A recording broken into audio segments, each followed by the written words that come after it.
Michigan, Alabama, the Rose Bowl. I mean, if you talk about the poetry of college football, this is like those 3 words or 4 words are all you have to talk about. It is the best scene for a bowl game, bar none. I've been there. It was awesome. Anyone that has a chance to, I will say it over and over again, go to it. And then you get two of I think, the most winning programs in college football history. So I want to talk to you about this game because there was another thing that I woke up thinking because I was reading about this game, trying to figure out, what's the edge? 90% of the bets are on Alabama plus 1.5. That screams take Michigan. Like Vegas needs Michigan to win, but everything in my heart still says Alabama because Michigan's yet to get over that hump. So I think my biggest thing in this matchup, though, is you look at Michigan. They haven't accomplish anything this season, right? Like they expected to beat Ohio State. They beat them twice in a row. They expected to win the Big Ten. They expected to go undefeated. They really didn't have much of a test outside of Ohio State. This was the expectation. And now this is really like where they achieved their goals. To me, when I think about Alabama, and obviously they've had all this success, was Georgia not kind of like, do you think there's any drop off, like any pressure off of that where they had that, we have to beat Georgia? Well, they have that same kind of attitude, which I think they're going to need if they need to beat Michigan against Michigan. Like, is there any sense of like, oh, we're further than we thought we were supposed to be or something like that? Because they played with this chip on this shoulder. And I think that's why they beat Georgia. Will they have that chip against Michigan is my biggest question. And that's the only way I think they could lose is if there's any ounce of just like intensity lost because they beat Georgia. I definitely think that's an important note in this one because Bama definitely had the edge. They wanted to beat Georgia because nobody thought they were going to beat Georgia, myself included.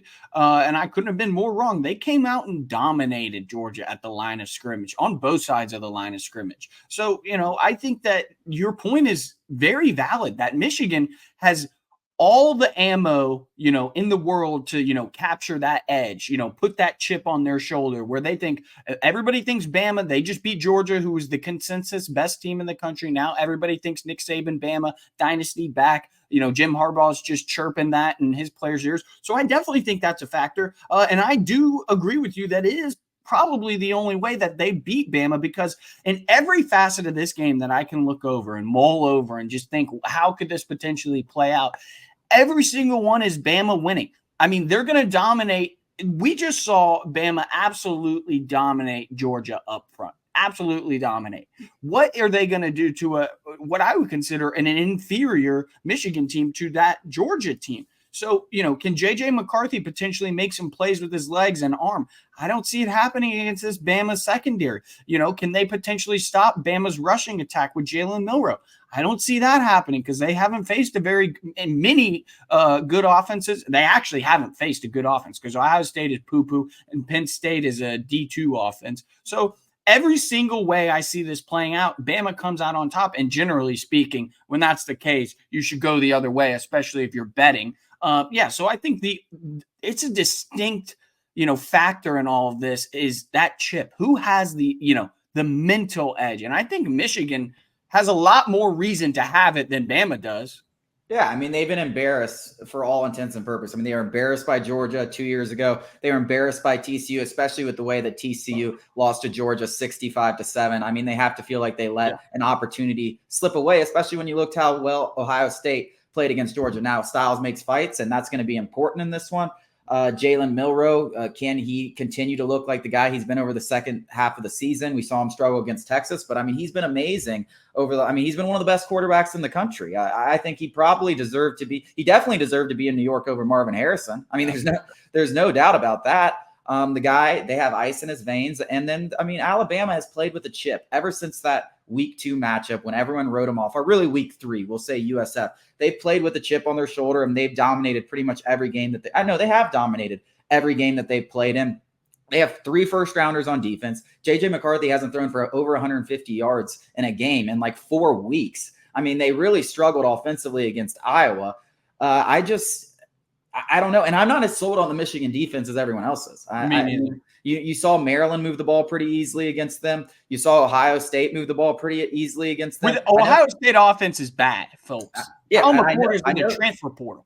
I know they're averaging 9.5. Their defense averages 9.5. That looks sexy on paper, but that's more of the state of the Big Ten than anything. Yeah, I mean, that's not realistic. I mean, they're No. playing an offense that is going to stress them at all three levels. They have guys that can beat you deep. They have guys that can beat you over the middle. They have Jalen Milroe that can beat you with his legs. And they have a great rushing attack and great running backs and a fantastic offensive line that's playing their best football. So I struggle to see it with you. My biggest thing is there any drop off in intensity? Because I think that's the biggest difference in Alabama from week 2 to right now. But if there's any sense of drop off, because Michigan's going to have it. I mean, like I said, the Ohio State thing, they expected to be at this point. Now this is what they've all been building up to. They have that edge. They have the cheating thing. They have we can't beat the SEC. They have all the ammo, all the rat poison, all the negative rat poison that Nick Saban talks about. That's going to be building them up, and it's going to be working against Alabama this week. And I'm interested to see how much that, because that I think is the biggest thing in this game. Yeah, I think you're dead on. And, it's not a factor that I really ever thought about too much. But now that you bring it up, I mean, everybody should be talking about this now because, like you said, I mean, I don't know how anybody could even make a case for Michigan, beating Bama straight up. Let's just say they're robots and their skill levels and their schemes are just matched up.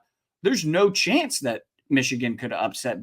It's not even upset. They're favored, which is crazy to me.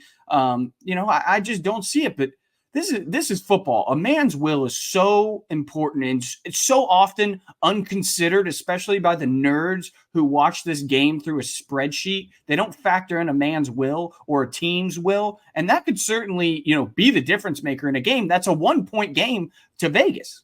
Yeah. Yeah, I mean, I'm excited. This game is going to be pageantry at its best. It's going to be physical football teams and chips everywhere for both of these teams. So I'm interested to see how it pans out. We'll talk a ton more about it, but we're going to talk about Justin Fields, popular topic.